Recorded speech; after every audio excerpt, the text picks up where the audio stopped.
Hey guys, so if you're an older subscriber of the channel, you'll know that I started the whole thing by making videos about my 2009 Dodge Charger SXT with the 3.5 liter V6. This car used to be my absolute pride and joy. I bought it when I was 18 years old, and my first exhaust video put me on the map a little bit on YouTube, and I just kept it rolling from there, and today we have over 75,000 subscribers. I've seen a lot of comments asking to see more videos on both of my Chargers, so I'm going to try to do that going forward. I did buy a 2006 Dodge Charger Daytona RT as well last year. So first up, we are focusing on the V6 in today's video. As you can tell by the title, we are well over 200,000 miles now, and this video will be looking at all of the repairs and maintenance that I've done so far.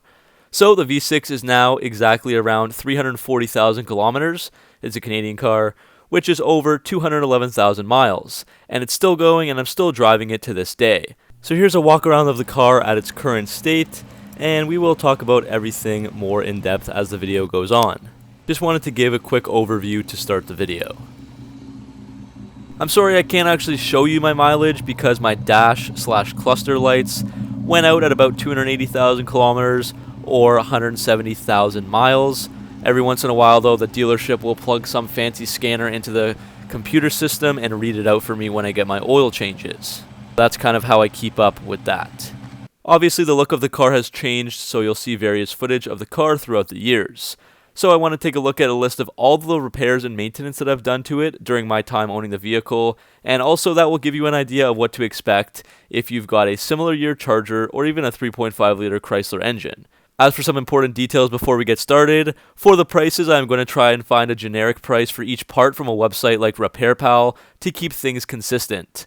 I do a lot of DIY work, and of course every mechanic charges different rates, including the dealership, which is very expensive, and I'm in Canada too, so my prices would add just another headache to all the American viewers. So I am using RepairPal, and I'm using the average price between their high and low values for most of the repairs that I've done. Another thing, I don't have any receipts to show because a lot of the work was done either DIY or with my uncle, and the video also doesn't include any aftermarket parts or troubles that I have with those parts. Again, there's way too many variables there, and most people will not install things like a splitter to their Charger. So I bought the car in April of 2015, and it had roughly 120,000 kilometers or 75,000 miles on it when I got it. It was a cash deal from a dealership, so there's never been any car payments to worry about. So this is my maintenance list after 5 years of owning it and over 220,000 kilometers driven. As I said, now it's at 340,000 kilometers, which is 211,000 miles. This was my daily driver, road trip car, winter warrior, and everything in between. The car has also left me stranded 2 times, but both of them were legitimate reasons, I would say, and I would not have gotten stuck had I fixed them sooner, since there was a few days of warning symptoms, so those 2 times were when the alternator and the starter went out. So now that we're almost in September/October 2020, that's been 5.5 years since I bought the car, so the 220,000 kilometers I've driven on it, cut that by 5.5, we're around 40,000 kilometers a year, or 25,000 miles a year. So that's the mileage that we're going to go with. So for year 1 and 2, there were some various issues. Again, the cost of the average cost in US dollars as shown on various sites such as RepairPal. So if we look at the general maintenance first, I changed the spark plugs, cleaned the throttle body, changed the PCV valve, serviced the transmission, did a bunch of oil changes, and I had to replace my rear brake lights several times, so I just bought a bunch of those off of Amazon for $25, the bulbs. I also updated my PCM at a dealership because there was a TSB for that, and it really helped the car shift and feel better. So all of that was a cost of $865. Now we need to add in oil changes, which I did every 5,000 to 8,000 kilometers max. So let's go in the middle and say I changed the oil every 6,500 kilometers.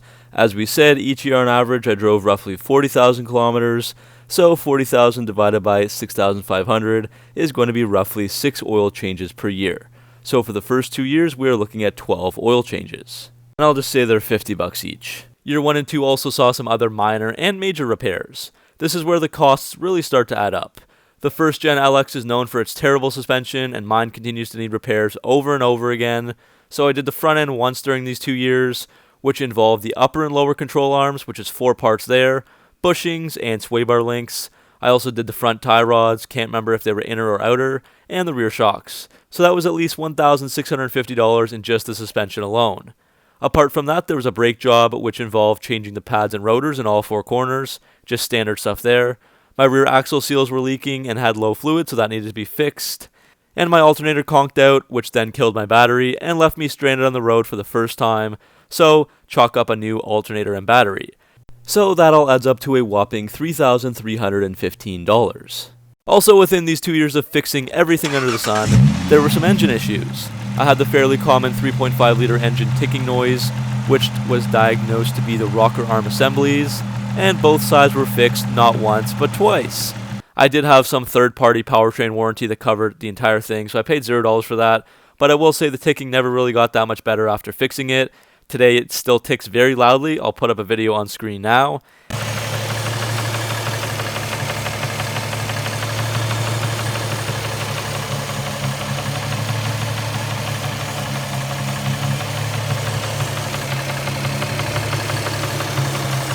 And the thing just keeps on going, so I'm not too worried about the ticking. It was there pretty much since I bought it, and has lasted over 135,000 miles and counting so far with it.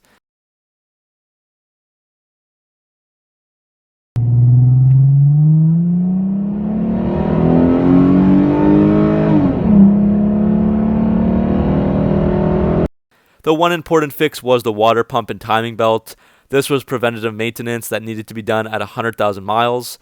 The 3.5 liter engine is an interference engine, so if your timing belt goes, it could cause severe damage to the engine, and that was a cost of about $900. Finally, during those 2 years, there were some miscellaneous repairs. I feel that everyone will have some type of these, depending on what you do, where you go. But as for me, I managed to hit the rear end of a Coyote on the highway. True story, needing a $600 front bumper fix. And I also hit a bird in the countryside, busting my headlight, and I needed to buy a new pair for $200 on eBay.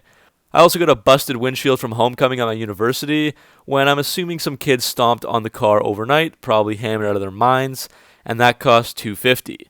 Finally, my mirror was taken out during a car wash for a cost of $150 that I had to replace. They wouldn't fix it. So that's $1,200 in random repairs that you just wouldn't think happen, but they happen. So the previous repairs cover me until April of 2017. Now let's move on from years 3 to 5.5 of ownership. So that's from April 2017 until pretty much now.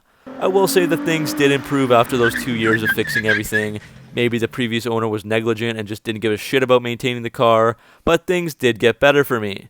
So a couple repeat things here. There was another brake job, had to rebuild that front end suspension again. All the various control arms and everything we did the first time was basically changed out again after a few more years. The car died a second time on me on a road trip. This time it was the starter that failed, but that was a quick fix and I was back on the road a day later for less than $500.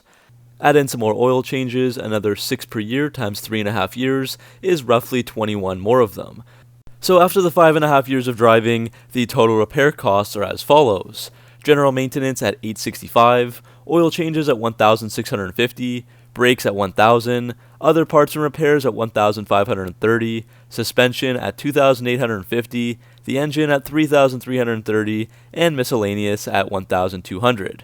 So spread over the 5.5 years, I am looking at $12,395 of repairs, and that is roughly going to be $2,254 per year.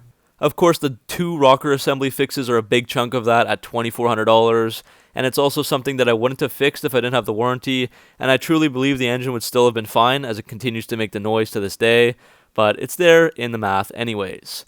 Don't forget about all the gas costs and insurance as well. Obviously that varies so greatly from state to state and in different countries that I won't really bother talking about it, but I would expect to add another $1,000 per year maybe for gas and $2,000 for insurance. So all in all, to own and operate a Charger with the V6 runs you over $5,000 per year. But wait, there's more. So now let's look at the current state of my vehicle. Obviously, it's getting older and older every year, and I have purchased a 2006 Charger Daytona last year, so this vehicle no longer takes priority for me, and I use it mostly in the winter or to get from point A to point B. So here's what it probably needs right now. I definitely need something in the rear suspension, maybe the shocks again, it just doesn't feel right. The brakes are going again, so those will need to get done at some point. There is a check engine light on for P0406 that comes and goes intermittently, and the AC compressor is also not working properly. It blows kind of cold, but not really. But as my winter vehicle, it's really not a concern to me. Obviously, that would be a bigger priority in warmer climates. As I mentioned in the beginning of the video, the dash/cluster lights have burned out for a few panels. I think it burned out around 280,000 kilometers, which would be 174,000 miles. So I no longer can see anything from those panels, including the mileage. As for the body, the clear coat is finally starting to peel just about everywhere. It's getting pretty bad on the front end, and also on the rear driver's side area, the gas lid, and on the left doors. There's also a bit of rust near one of the rear wheel wells. I'll show everything on camera. But for the mileage, I'd say that's not too bad at all, especially considering this car has seen winter for about 11 years now, and I'm not sure if the previous owner took very good care of it. I've also seen many other Chargers from this era around me that have been totally rusted out a lot worse than this. So these are all minor things that I probably won't bother fixing unless something is very urgent or if it's a safety concern.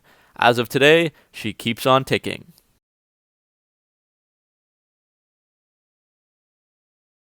So that's all for this video, guys. Hopefully you enjoyed a video finally done on my car again. And if you're considering buying a used Charger or have one with less miles, maybe this can give you some expectations for the future.